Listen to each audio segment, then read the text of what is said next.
kalian? Ada sukacita pagi hari ini?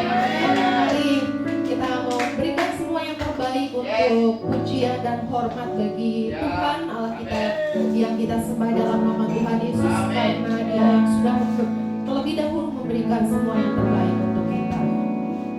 Haleluya. Mari angkat pujian ini bersama-sama. Haleluya. Dari semula telah Kau tetapkan hidupku dalam tangan-Mu, dalam rencana-Mu Tuhan.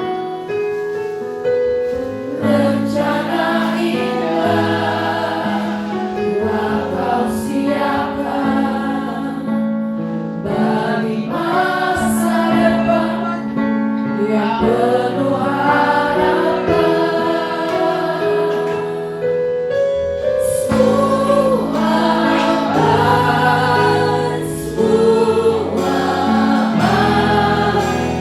apa yang telah Kau perbuat di dalam hidupku, semua sungguh teramatkan. Kau jadikan hidupku berarti. Terima kasih Tuhan. Dari semula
perjumpaan kami dengan Engkau akan membuat kelegaan bagi kami, akan mendatangkan sukacita bagi kami, akan mendatangkan kesembuhan bagi kami.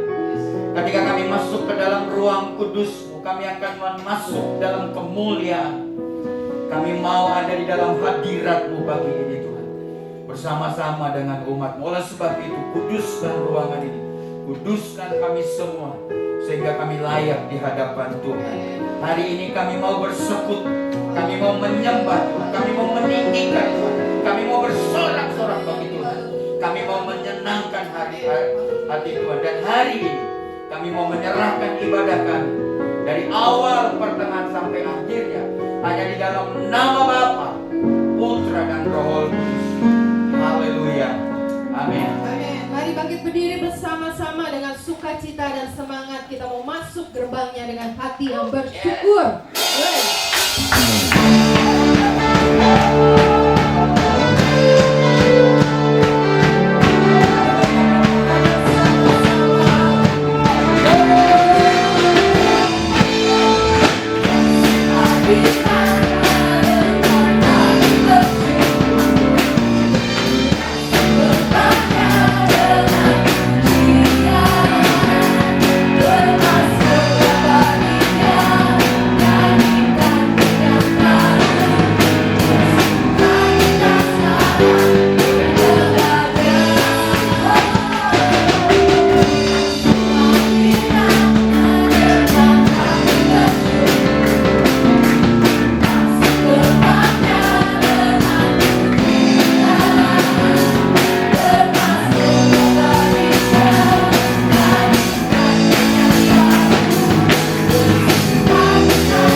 Kami mau terus mengagungkan Engkau Tuhan.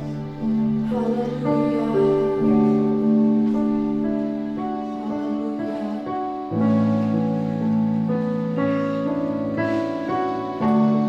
Perhatikanlah bunga bakung di ladang, Tuhan hiasi tanpa bekerja. Apalagi kita orang percaya.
hari ini Bapa kami menundukkan hati dan pikiran kami di hadapan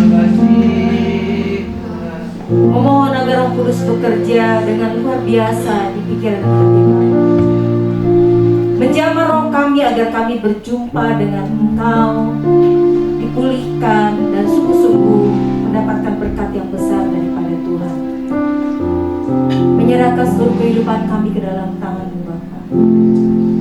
Menaklukkan setiap pikiran dan hati kami kepada Kristus dan meruntuhkan setiap benteng yang dibangun oleh Tuhan hidup manusia dan menaklukkan kepada Kristus. Engkau yang akan bertahta di tengah-tengah kehidupan kami. Biarlah hati dan pikiran kami akan dipenuhi dengan kepenuhan oleh Allah, sehingga kami semakin mengerti mengapa kami dipanggil, mengapa kami ada di dalam dunia ini, dan mengapa kami ada bersama-sama dengan satu tujuan di dalam Tuhan. Hamba menyerahkan seluruh waktu ini ke dalam tangan-Mu, di bawah otoritas daripada Roh Kudus, dan biarkan Kau bekerja dengan bebas pada pagi hari ini untuk menjamah kami dan memberikan kami pengertian. Hamba berdoa menguduskan diri hamba sendiri, pikiran dan hati hamba, tidak bibir hamba-Mu yang akan menyampaikan kebenaran firman Tuhan, sehingga apa yang hamba sampaikan akan merupakan isi hati daripada Tuhan. Menyerahkan seluruh kami yang hadir pada pagi hari ini Tuhan, dan buat kami mengerti bahwa ketika kami hadir di tempat ini, Tuhan punya satu tujuan yang besar dalam hidup kami. Hamba menyerahkan seluruh waktu ke dalam tangan-Mu. Biarlah malaikat berjaga-jaga sekeliling kami, dan sehingga tidak ada kebenaran firman Tuhan yang akan keluar daripada ruangan ini, melainkan tertanam di dalam hati kami, bertumbuh dan berbuah lebat. Terima kasih Bapa di dalam surga, di dalam nama Tuhan Yesus kami berdoa. Amin. Ya, terima kasih pada song leader, singer dan musik yang hari ini sudah memimpin kita bersama-sama memuji Tuhan. Saya berharap tulisannya cukup besar dan terlihat Bapak Ibu sekalian. Ya, tema yang akan saya bawakan pada pagi hari ini adalah I am a warrior, not a survivor. Ya, kalau lihat dalam bahasa Indonesia, warrior itu artinya pejuang, ya. Dan survivor itu artinya seorang yang cuma bertahan hidup. Jadi survive, ya, dari kata dasar survive, bertahan hidup. Mengapa saya membawakan firman Tuhan hari ini dengan judul I am a warrior, not a survivor? Apa hubungannya dengan tema dalam bulan ini yang bicara tentang kerajinan atau ketekunan? Nah, Bapak Ibu Saudara harus tahu, boleh diklik dulu supaya ada tulisannya, ya. Mindset, ya, cara berpikir seorang warrior itu adalah seorang pejuang. Mindsetnya, cara berpikirnya, dia adalah seorang pemenang. Seperti lagu Susu Bendera, ya, saya nggak iklan, sampai tetes terakhir.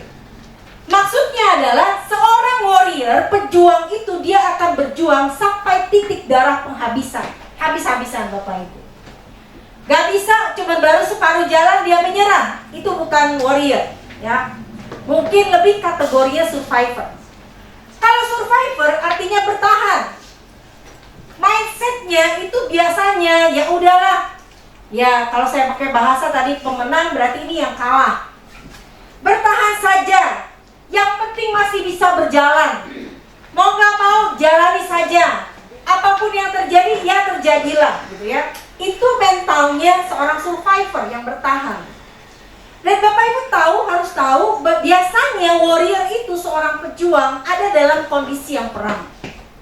Pejuang disamakan dengan orang yang bergerak membela orang lain yang lebih lemah, terjajah atau diambil hak-hak yang seharusnya mereka miliki. Jadi gambaran yang ada di dalam warrior ini adalah satu medan perang. Dan kita perlu tahu Bapak Ibu, kita harus sadar bahwa kehidupan iman kita berada di dalam medan peperangan. Kita bukan di dalam satu kapal pesiar. Kita bukan sedang jalan-jalan. Kita bukan cuma sekedar musafir, ya, yang sedang melintas dalam satu perjalanan. Tapi kita adalah seorang pejuang.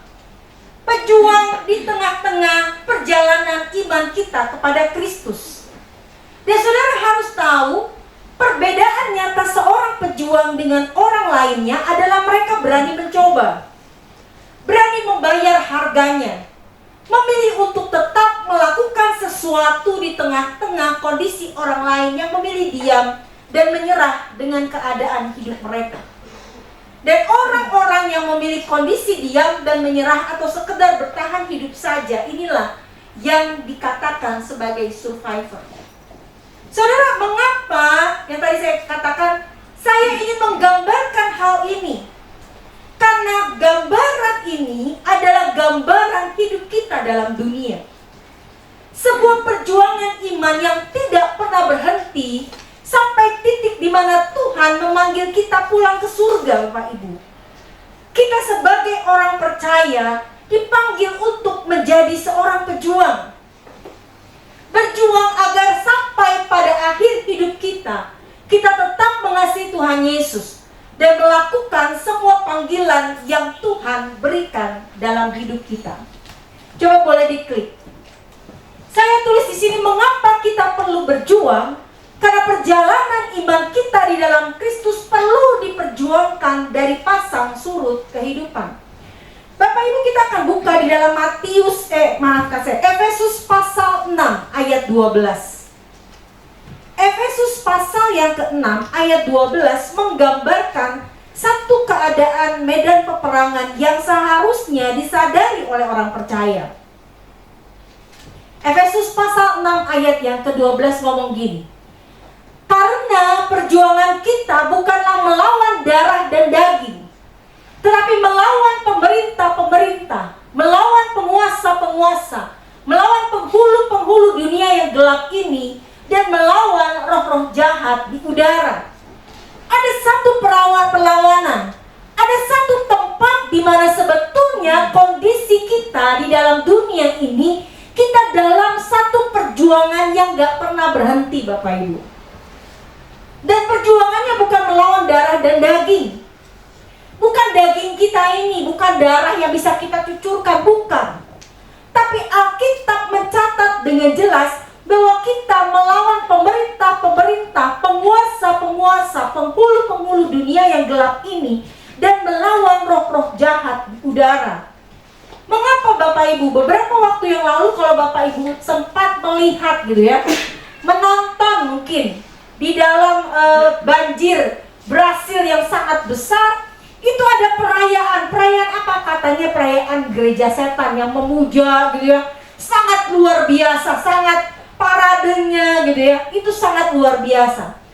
Tapi yang menurut saya katakan yang menjadi musuh terbesar, boleh diklik, orang percaya pada masa kini bukan lagi iblis. Sekarang orang percaya nggak takut nonton film horor. Kalau bisa malah lebih serem, lebih seru katanya. Semua ditontonin dari Insidious, apa tuh yang macem-macem lah ya. 1, 2, 3, yang paling serem yang ini nih katanya. Kenapa gak takut lagi gitu ya? Gak menjadi sesuatu yang horor. Musuhnya lagi bukan lagi iblis dan roh-roh jahat. Tapi Bapak Ibu tahu, itu gereja setan lagi bikin konferensi loh sedunia. Saya bilang, musuh terbesar orang percaya pada masa kini adalah keduniawian, selain dirinya sendiri. Dua hal ini saya mau bahas tuntas hari ini Bapak Ibu. Keduniawian ditawarkan kepada kita sebagai dalam satu kemasan yang sangat luar biasa. Ditawarkan supaya apa? Supaya kita orang percaya tidak bisa menyadari bahwa kita sedang ditawarkan untuk hidup tidak perlu terlalu serius dalam hubungan dengan Tuhan. Hati-hati Bapak Ibu. Keduniawian membuat kita terikat, membuat kita ngiler dengan apa? Dengan kehidupan yang ada pada masa sekarang ini. Kita tergoda. Orang percaya lebih banyak tergoda untuk hidup tidak perlu terlalu serius dengan Tuhan. Padahal kalau Bapak Ibu, saya akan bahas sedikit sini karena saya bilang yang minggu lalu ibadah 1 yang saya bawakan dengan ibadah 2 hari ini nyambung khotbahnya. Maka kita perlu menyadari Bapak Ibu, kalau musuh terbesar kita adalah diri sendiri, kalau musuh terbesar kita adalah keduniawian yang saat ini sedang ditawarkan oleh iblis. Iblis selalu ngomong dengan baik-baik, dengan hati-hati gitu ya, dengan promosi yang besar-besaran. Saya bilang ada big sale, ada diskon, iklan yang ditampilkan pun sangat menarik, membuat orang percaya berani mengambil resiko yang besar dengan mempertaruhkan iman mereka. Seperti apa tawaran untuk tetap menjadi orang Kristen tanpa beribadah ke gereja, cukup dengan online saja, memilih ibadah di rumah tanpa keterikatan. Tanggung jawab yang seharusnya diemban oleh orang percaya menjadi lenyap karena tidak adanya pribadi tempat kita bertanggung jawab. Tidak ada perkumpulan orang percaya tempat saling bertumbuh untuk mengawasi kehidupan iman kita di hadapan Tuhan. Saudara harus tahu ini. Saya tidak melarang saudara contohnya mau pergi ke gereja yang besar. Tapi kalau saudara pergi ke gereja yang besar, saudara harus komitmen menjadi anggota jemaat di sana. Kenapa saudara? Karena harus ada yang mengawasi iman kita.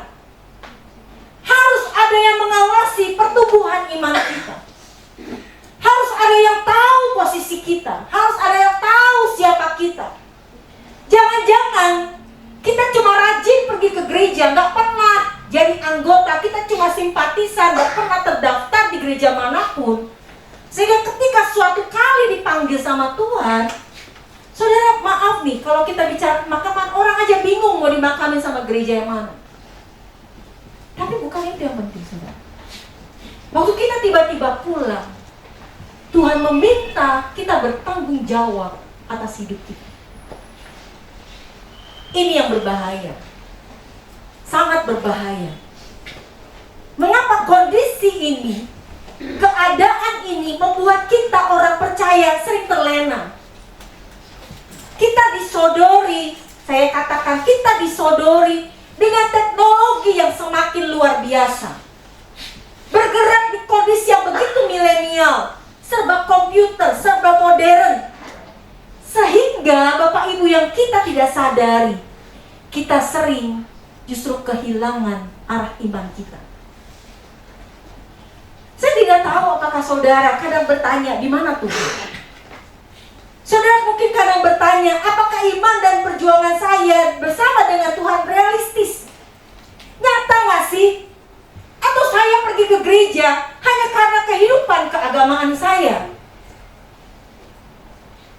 Kalau itu terjadi Bapak Ibu, berarti tawaran yang sekarang sedang dipromosikan besar-besaran sama iblis itu berhasil masuk dalam hidup kita. Kekristenan, iman kita, kerohanian, gak ada gema dan gaungnya lagi di telinga kita. Gak ada bekasnya. Gak ada yang dapat kita pertanggungjawabkan di hadapan Tuhan. Saudara, hanya supaya sejenak saudara tahu, kalau mau, saya gak tahu minggu lalu ibadah 1 itu direkam atau tidak. Tapi supaya saudara tahu apa sih yang sebetulnya perlu kita pertanggungjawabkan, saudara. Apa yang sebetulnya perlu kita benar-benar sikapi dengan satu sikap yang benar. Boleh diklik langsung. Ada 3, ini ya, semua bidang sebetulnya kita harus bertanggung jawab. Kita harus pertanggungjawabkan dan lakukan dengan benar. Hubungan dengan Tuhan, pekerjaan, kesehatan, keuangan, keluarga, kehidupan pribadi. Tapi hari ini saya akan lanjut dengan cepat. Coba diklik saja. Ada 3 bidang Bapak Ibu yang menjadi tanggung jawab utama orang percaya. Ingat dan catat ini. Saudara gak bisa dan gak boleh lupa. Yang pertama adalah dengan Tuhan. Kalau saudara bicara dengan Tuhan, ada 2 tanggung jawab utama. Walaupun yang lainnya bisa dipertanggungjawabkan, tapi 2 tanggung jawab utama orang percaya yang harus dikerjakan dengan serius adalah yang pertama, bertumbuh menjadi serupa dengan Kristus. Saudara harus tahu, bertumbuh menjadi serupa dengan Kristus adalah mulai kita fokus hidupnya kepada Kristus, dewasa dalam hal iman, kehidupan rohani kita, kita dekat dengan Tuhan, memahami dan mengerti mengapa kita ada dalam dunia ini. Saudara tahu, melayani yang kedua adalah melayani dan menjadi terang.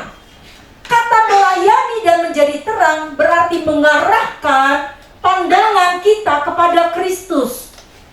Minggu lalu saya bilang bahwa pelayanan dan ketika kita berkomitmen untuk jadi berkat, menjadi teladan bagi orang lain, itu seperti tamparan harus slap gitu.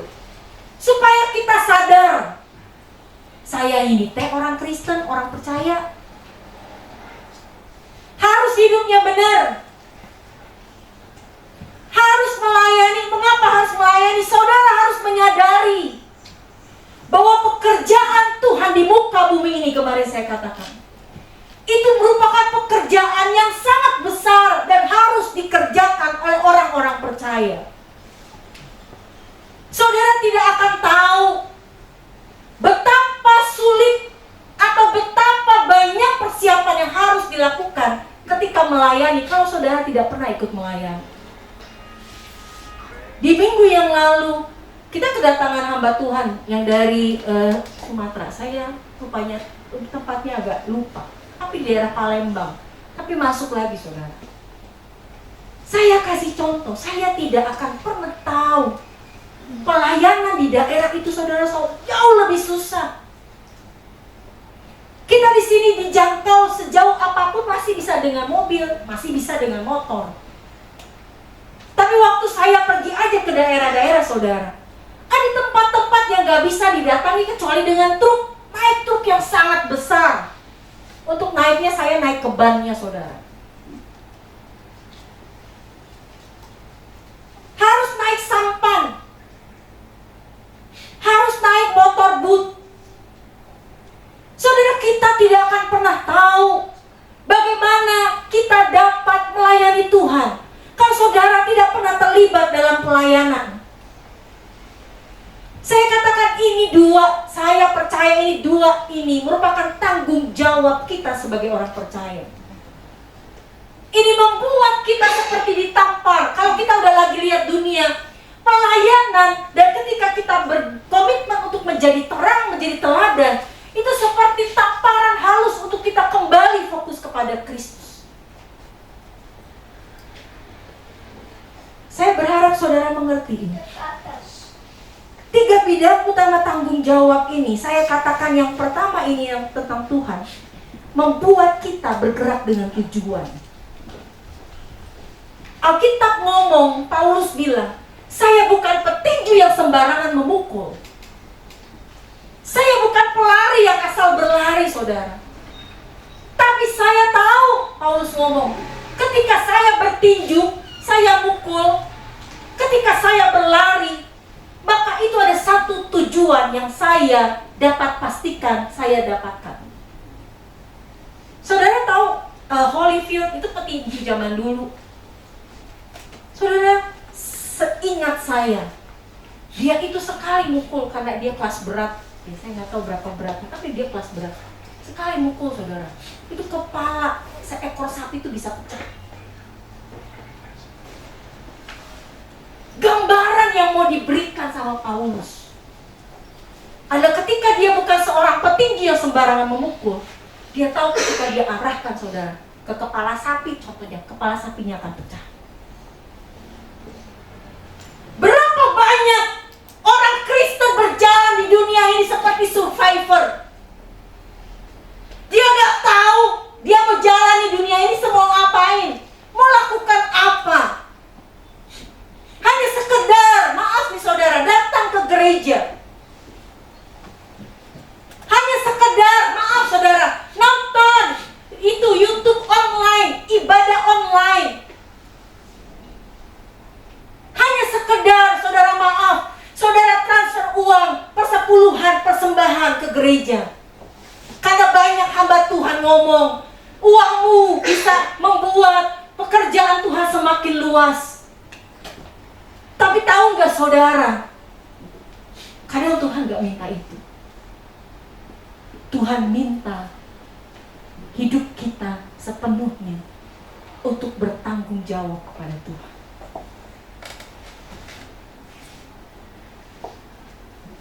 Ketika kita bertanggung jawab kepada Tuhan, saudara bukan seorang petinju yang sembarangan memukul. Saudara tahu apa yang saudara harus kerjakan dan lakukan. Bukan berarti gereja gak perlu uang untuk melancarkan pekerjaan pelayanan Tuhan. Bukan, saudara. Tapi kadang kita, mindset kita berpikir, uang itu cukup mewakilkan saya. Uang seperti gak ada gunanya, saudara.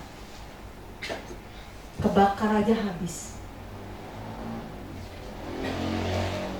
Tapi berapa banyak antara kita yang tadi saya katakan hidupnya mulai terlena sehingga kita melupakan bidang tanggung jawab kita kepada Tuhan. Yang pertama, bidang pertama adalah Tuhan. Yang kedua adalah diri sendiri. Boleh dipilih. Mari saya katakan ini adalah bidang kedua yang penting untuk dikerjakan dan dilakukan oleh kita orang percaya. Dalam bidang diri sendiri, seseorang itu harus mandiri, dewasa dalam berpikir dan bertindak.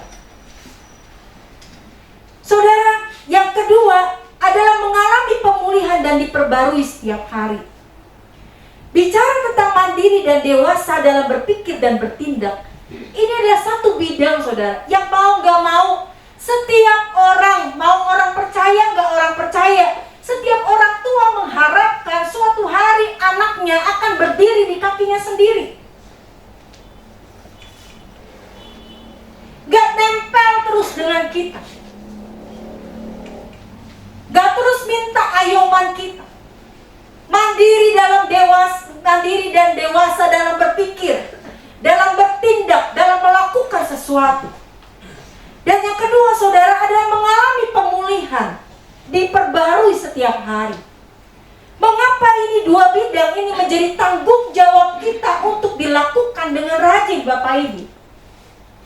Karena banyak orang percaya pada masa kini, terutama bagian yang kedua, itu tidak menyadari bahwa ketika mereka berjumpa dengan orang lain, bertemu dengan orang lain, mereka itu sama seperti besi menajamkan besi. Alkitab ngomong, manusia menajamkan sesamanya, terluka, Bapak Ibu. Tapi kita sering melemparkan luka kita dan menganggapnya itu sebagai tanggung jawab orang yang melukai kita. Tapi Alkitab tidak pernah mengajarkan demikian. Tanggung jawabnya ada di dalam diri kita, Bapak Ibu. Kalau Bapak Ibu terluka, jangan biarkan luka itu mengendap dalam hatimu. Jangan biarkan luka itu bernanah dalam hatimu dan membuat engkau tidak bisa melakukan apa-apa. Bidang yang kedua ini saya namakan bergerak dengan kekuatan. Orang yang gak mandiri, dia gak bisa bergerak dengan kekuatan, Bapak. Wong berdiri di atas kakinya aja gak bisa. Kekuatan, kalau dia dipulihkan, dia bukan seorang yang terluka. Saudara harus pahami, harus mengerti.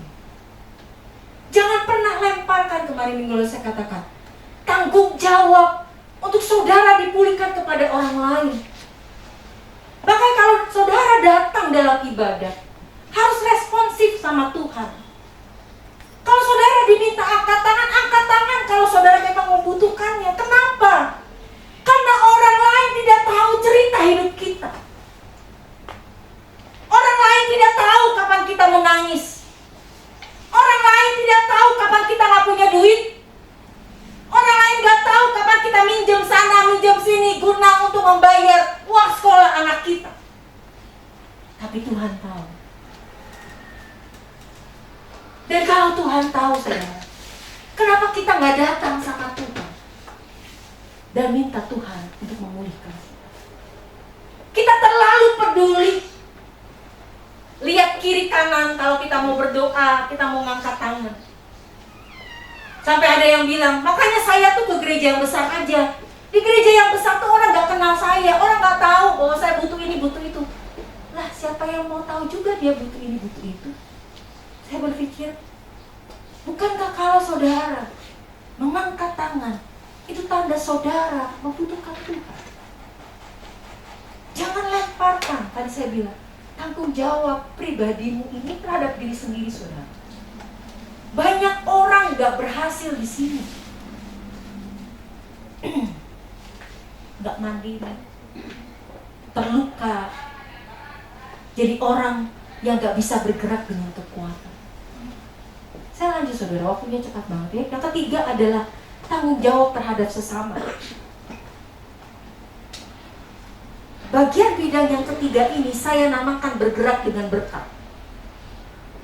Tanggung jawab terhadap sesama adalah saudara, kita harus membangun hubungan yang baik yang pertama. Tapi bukan hanya baik, tapi harus punya value, punya nilai. Nilainya, endingnya harus sampai kepada kekekalan. Banyak orang Kristen gak peduli. Saya katakan kemarin, banyak orang Kristen bilang, udah yang penting hidup saya baik-baik saja, saya gak peduli dengan orang lain. Salah. Di dalam Titus, saudara, suatu hari saudara akan diminta pertanggungjawaban saudara dalam hubunganmu dengan orang lain. Yang kedua adalah mencukupkan orang-orang yang menjadi tanggung jawab kita sesuai dengan kemampuan kita. Dua hal ini saya lihat, saudara. Ketika kita bergerak dalam dua hal ini dengan baik yang menjadi tanggung jawab utama kita, saudara akan menjadi bergerak dengan penuh berkat. Kenapa kita gak bisa bergerak? Kenapa kita senjatanya kalau kita warrior? Kenapa kita seorang pejuang? Mengapa kita gak bisa bergerak? Karena yang tadi, saudara tidak bergerak dengan tujuan. Saudara tidak bergerak dengan kekuatan. Dirimu lemah karena banyak luka, karena gak bisa mandiri, gak bisa dewasa dalam berpikir dan bertindak. Saudara lupa untuk datang kepada Tuhan dan minta diperbarui. Saudara gak bisa bergerak dengan penuh berkat, karena berkat yang saudara berikan hanya berkat pilihan. Saudara, maaf nih, kalau saya selalu katakan, kita harus bergaul dengan semua orang. Tapi kalau untuk berteman dekat, yang dekat banget, mungkin saudara bisa pilih beberapa. Tapi Alkitab ngomong kita harus ramah sama semua orang. Ini enggak, kita suka bolak-balik. Saya mau bergaul sama ini aja, saya mau jadi berkat buat ini saja. Oh, saya mau mencukupkan. Kemarin saya sempat ngomong, kita omong kosong. Kita mau memberkati orang lain, kalau kita tidak menjadi berkat dalam lingkungan keluarga kita sendiri, bohong, saudara. Harus mulai dari keluarga kita, keluar menyebar untuk menjadi berkat bagi orang lain. Saya mau lanjut, saudara. Apa yang harus kita lakukan? Saudara, kita mungkin seharusnya kita menjadi seorang pejuang, warrior, yang tidak pernah berhenti berjuang. Tiga hal tadi, harusnya kita bisa bergerak dengan tujuan, harusnya kita bisa bergerak dengan kekuatan, harusnya kita bisa bergerak dengan penuh berkat. Tetapi akhirnya kita tidak dapat melakukannya, karena tiga bidang tadi tidak pernah kita lakukan dengan rajin dan penuh dengan tanggung jawab. Saudara, saya hanya mau kasih satu kunci. Sebelum masuk kunci, saya mau bicara tentang kuncinya. Bagaimana cara kita untuk tetap menjadi seorang pejuang? Saudara, di dalam Matius, kita buka Matius 11 ayat 28 sampai 30.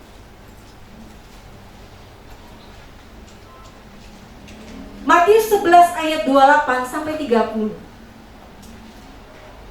Saya akan bacakan ayat ini dengan cepat. Marilah kepadaku semua yang letih lesu dan berbeban berat, Aku akan memberi kelegaan kepadamu. Pikulah kuk yang kupasang dan belajarlah kepadaku. Karena aku lemah lembut dan rendah hati, dan jiwamu akan mendapat ketenangan. Sebab kuk yang kupasang itu enak, dan bebanku pun ringan.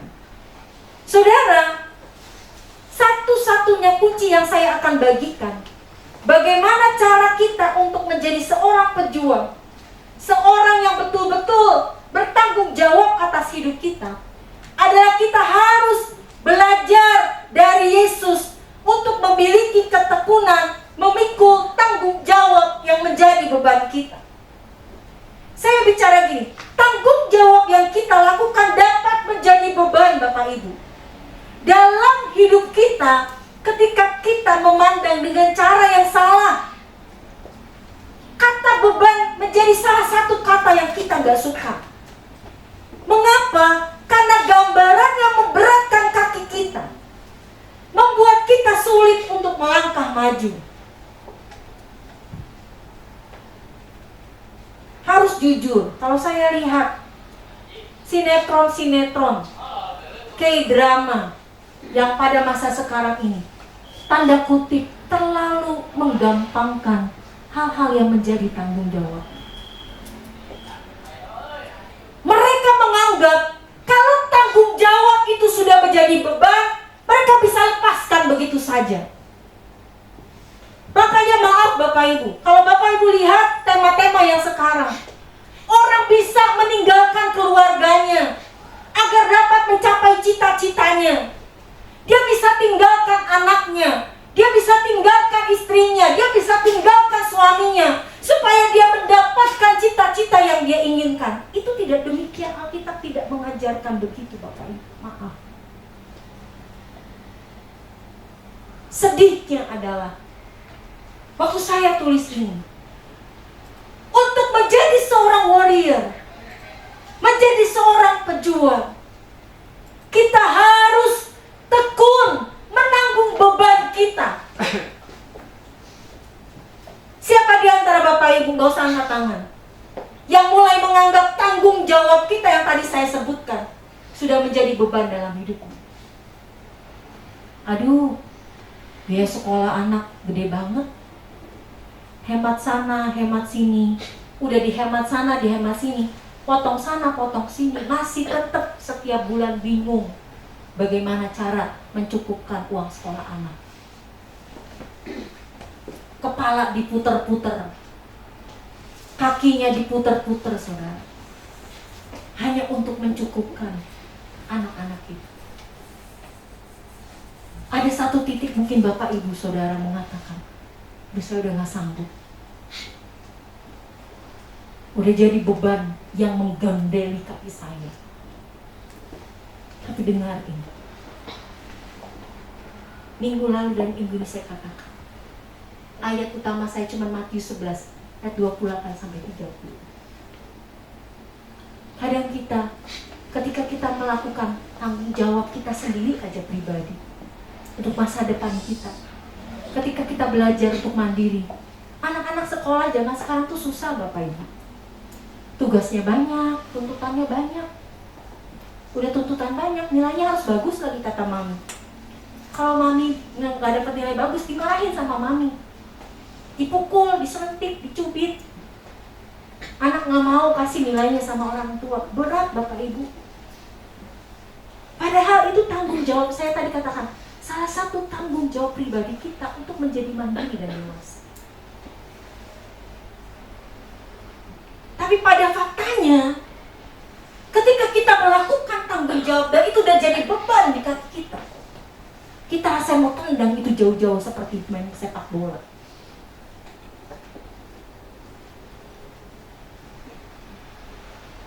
Sedih ya Bapak Ibu. Itulah sebabnya ketika kita berbicara tentang ketekunan menanggung beban, biarkan itu menjadi satu pola pikir positif yang membuat seseorang mampu mencapai hal-hal yang luar biasa. Karena mereka mampu menanggung kesulitan dan menahan godaan dan gangguan, mengatasi musuh dan melewati rintangan.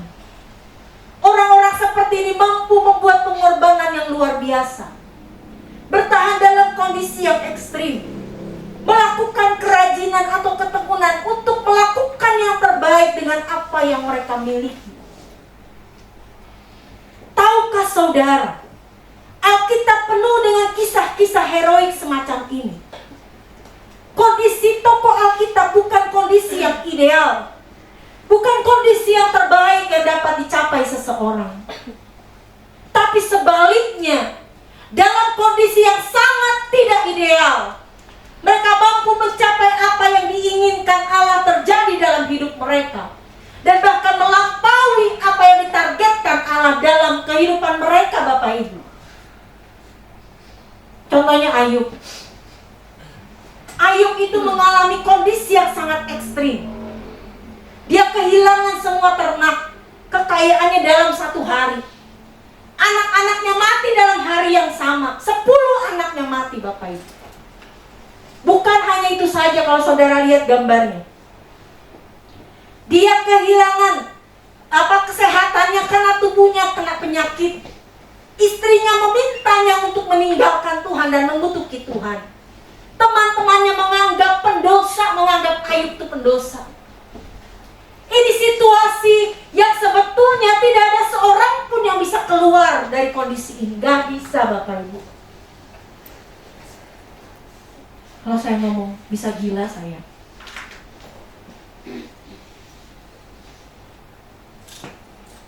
Kadang kita cari uang, kadang kita bekerja, kita hujan-hujanan.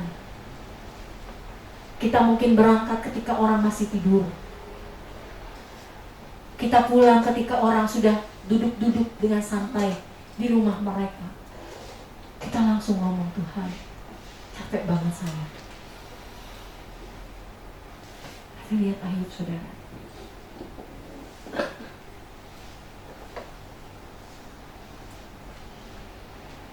Kondisi yang sangat ekstrem. Dia mengalaminya dalam satu hari. Gak tahu bagaimana caranya. Mampu dia keluar dari kondisi yang terburuk, yang ekstrim yang terjadi dalam hidupnya. Diklik langsung. Yusuf, dia dibuang ke dalam sumur, dijual sebagai budak kepada orang Midian dalam satu hari. Menjadi budak di rumah Potifar dalam 13 tahunan. Masuk penjara karena fitnah, dilupakan oleh juru minuman yang ditolongnya. Saudara, orang seperti ini seperti Yusuf. Dia akan bilang, saya itu layak untuk sakit hati. Saya tuh layak marah sampai mati, kan gitu ya kalau sinetron. Aku layak marah sampai mati. Dilukai sama orang-orang yang dia percaya. Gila gitu ya. Ekstrim, saudara. Tapi keterpurukan Ayub dan Yusuf tidak mematikan iman dan langkah mereka. Mereka tetap bertahan dalam kondisi yang sukar dan di luar dari pemikiran mereka. Mereka mengalaminya bukan hanya dalam satu hari, tapi akibatnya memerlukan kurang lebih 20 tahun untuk bangkit dan mengalami pemulihan atas segala sesuatu yang mereka alami.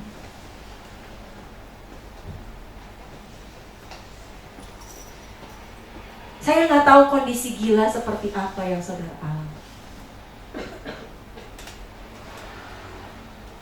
Saya tidak tahu luka seperti apa yang sangat gila yang saudara alami.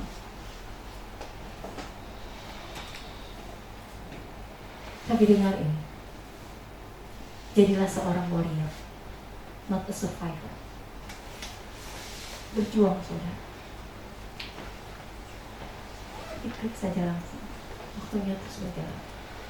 Kunci untuk berjuang dalam hidup kita, saya cuma kasih 2 tadi. Yang pertama di dalam Matius pasal 11 ayat 28 sampai 30. Miliki penyerahan penuh kepada Tuhan. Saya hanya merasa ketika saya mulai menulis semua khotbah dalam 2 minggu ini. Hanya Tuhan yang tahu semua cerita gila kita. Saudara mungkin pernah terkatung-katung, jalan hujan-hujanan, basah-basahan, mungkin sambil bawa barang, entah itu barang, entah itu proposal, entah kehujanan karena saudara pulang dari pekerjaan. Orang-orang mungkin sudah pulang dari pekerjaan mereka, saudara belum. Saudara bilang, ngapain saya lakukan ini? Jangan menyerah, saudara. Jangan merasa sendirian.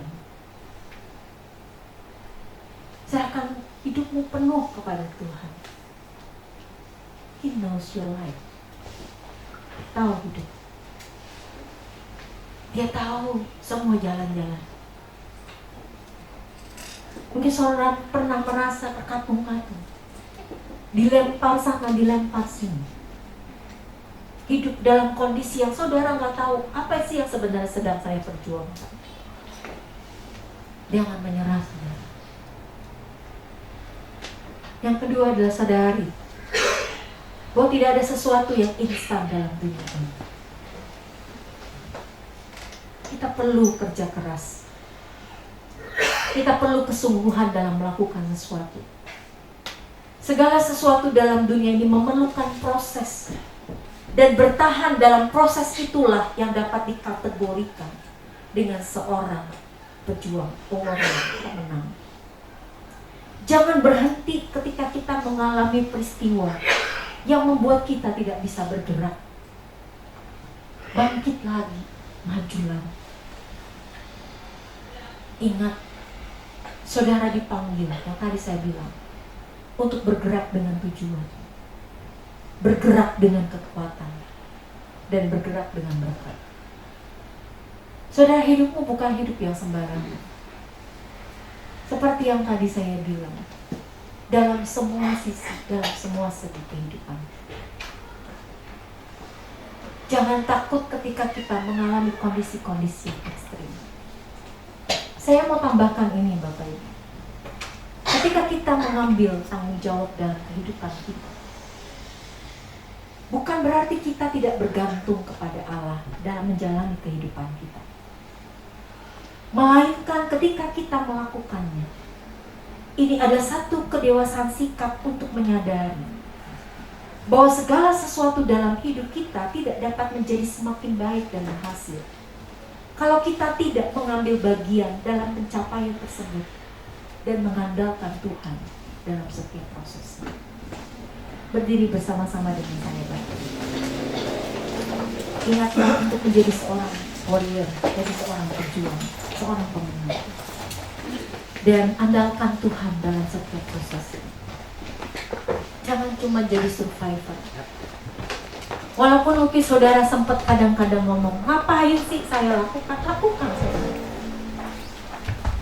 Ada banyak orang yang kurang beruntung dibandingkan dengan kita.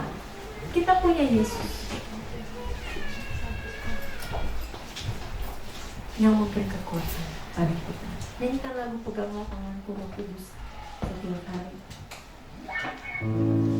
Minta Dia untuk memegang tanganmu. Kalau hari ini saudara merasa kadang tanggung jawabmu menjadi beban di kaki, jangan tendang itu. Bertahan, jalan lagi, bangun lagi. Karena kau seorang pejuang. Kau dilahirkan untuk menjadi seorang pejuang, pemenang pada akhirnya. Peganglah tanganku, Roh Kudus, setiap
itu bersama-sama dengan Yesus. Yesus bilang, marilah kepadaku semua yang letih lesu dan berbeban berat. Aku akan memberikan kelegaan padamu. Pikulah kuk yang kupasang dan belajarlah kepadamu. Karena aku lemah lembut dan rendah hati, dan jiwamu akan mendapat ketenangan. Minta kepada Tuhan untuk memegang tanganmu erat-erat. Ada perjuangan-perjuangan hidup yang kadang ekstrim kita lakukan. Tapi jangan lempar itu, jangan tendang itu. Ambil itu, lakukan dengan setia. Karena engkau adalah seorang pemenang. Angkat tanganmu dengan sungguh-sungguh. Gak usah pikirkan kiri kanan. Nyanyikan lagu ini, peganglah tanganku, Roh Kudus. Haleluya.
dengan pribadi lepas pribadi dari kami. Tapi mungkin ada di antara kami yang pernah berkata di dalam hatinya, gila, saya lakukan ini. Pagi-pagi saya berangkat, malam saya pulang, semua orang udah istirahat tidur, saya hujan-hujanan, gila. Tapi jangan merasa gila Bapak Ibu.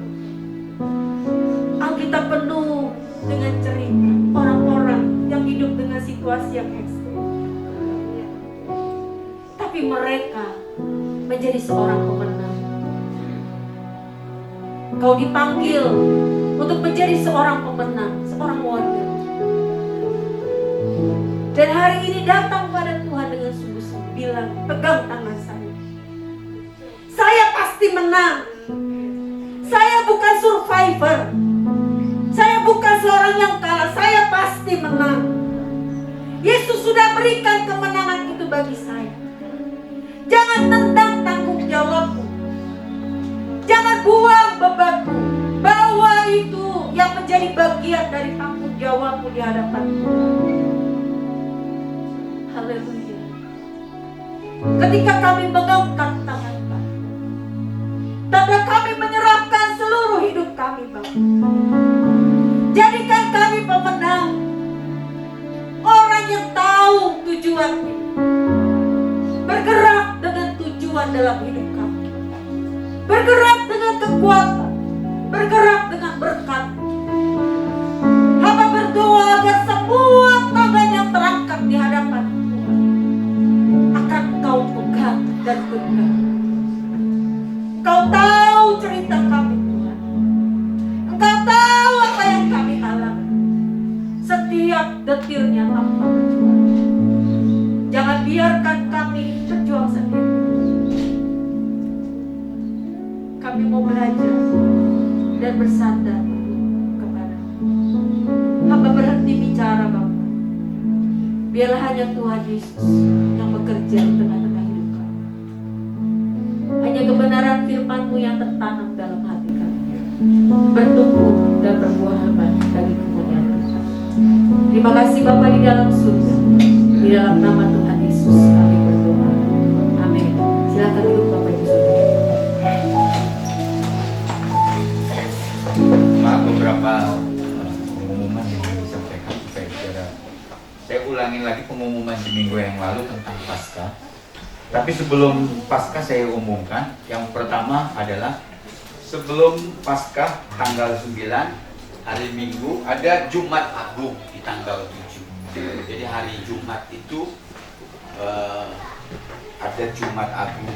Jadi Jumat Agung itu diadakan jam 8 pagi. Jadi hari Jumat Agung di bulan April, saudaraku, sebelum Paskah hari Minggunya ada ibadah Jumat Agung. Di dalam Jumat Agung itu ada perjamuan kudus dan ibadahnya dimulai jam 8. Jadi saudara-saudaraku, mohon saudara hadir bersama-sama dengan kami di Jumat Agung itu. Yang kedua, saudara-saudaraku, Paskah hari Minggunya adalah hari Paskah tanggal 9. Kumpul di tempat ini jam 7 pagi. Kita bisa berangkat bersama-sama.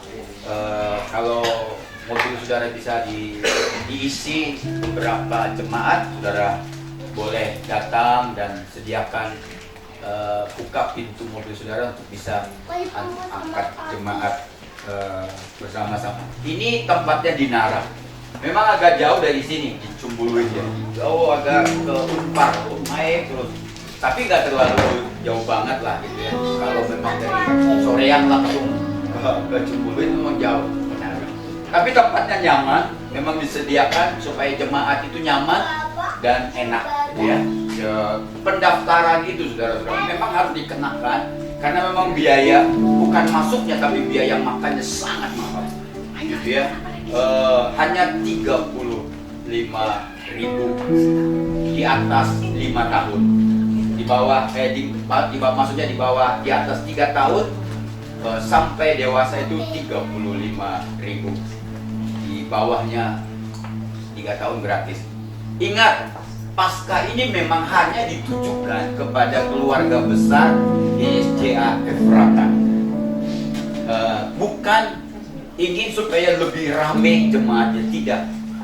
Kita mau jadi ini kita nikmati dalam keluarga besar GSJ Efrata. Jadi jangan kalau tidak pernah bergereja, tidak jemaat di sini, jangan dibawa. Karena kalau dibawa harus bayarnya 200.000 karena sangat mahal makannya. Gitu. Jadi saudara-saudaraku, ini dari kita untuk kita saja di Paskah di tahun ini. Jadi kalau bisa ya kita aja, daripada saudara menanggung temanmu 200.000, kita saja. Jadi sekali lagi saya bilang, tolong daftarkan supaya panitia bisa melihat berapa orang supaya makanannya dipesan. Gak bisa mendadak. Jadi tolong hari ini kalau saudara mau ikut tapi nggak ada uang, saudara ngomong sama saya. Supaya saudara ikut, saya akan bicara sama panitia. Jadi saudara ngomong saja, aku ikut, tapi pakainya dia yang bayarin, boleh, silakan aja sih. Gak apa-apa, saya tanggung hidupnya. Jadi saudara, kalau Bapak mau ikut, nggak dong, ngomong pakai ini gratis. Ya, karena sudah ada beberapa hamba Tuhan, beberapa orang ngomong pakai ini kalau jemaat ingin ikut, tapi dia tidak bisa bayar, ngomong sama saya, loh bayangin jemaat, masa pendeta nggak berani ngomong gitu? Saya ngomong, saudara ngomong saya panitia, supaya saya ngomong juga kepada dia tadi, ini Pak banyak orangnya. Tapi kerinduan saya saudara ikut semua, amin. Kerinduan saya bawa anak-anak saudara, karena tempatnya disediakan untuk anak sekolah minggu, pasti keren. Saudara nggak akan pernah ngomong, wah bayar 35.000 masa kayak gini. No. Karena panitia memang siapkan untuk keluarga. Jadi kalau namanya juga keluarga ya pasti yang terenak dan terbaik ya. Jadi sudah daftarkan hari ini. Kalau nggak ada uang mau ngomong apa ini? Pakai ini.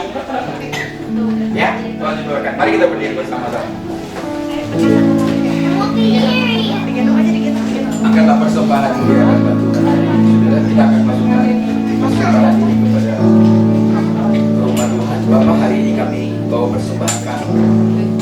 Kami tetap membawanya dengan sukacita, dengan mengucap syukur karena semua yang sudah kami terima, semua yang berkat-Mu bagi kami luar biasa, tak terhingga, tak terhitung.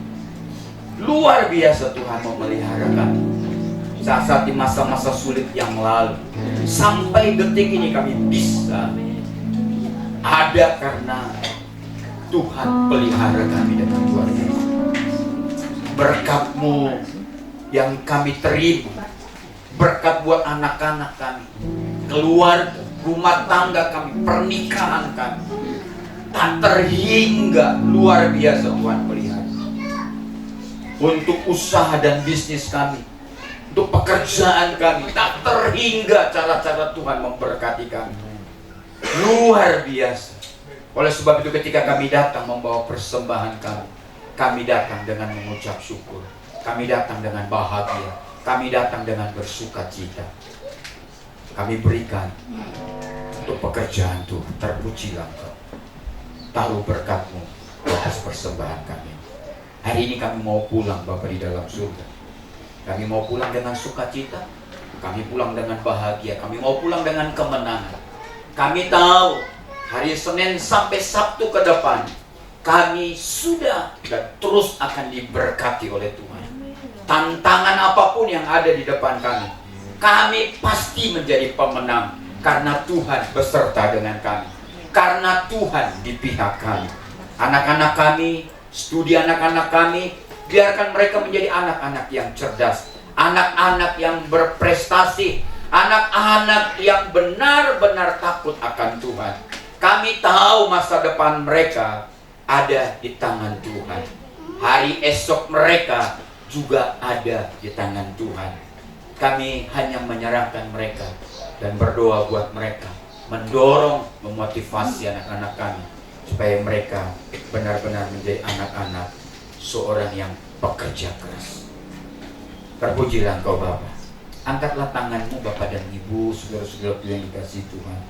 Pulanglah engkau, karena hari ini Tuhan mengangkat tangannya untuk memberkati engkau. Pulanglah, bawalah berkat dari Allah Bapa kita, kasih sayang dari Yesus Kristus, serta persekutuan dari Roh Kudus menaungi hidupmu dan hidup saya hari ini sampai selama-lamanya. Haleluya. Amin. Amin.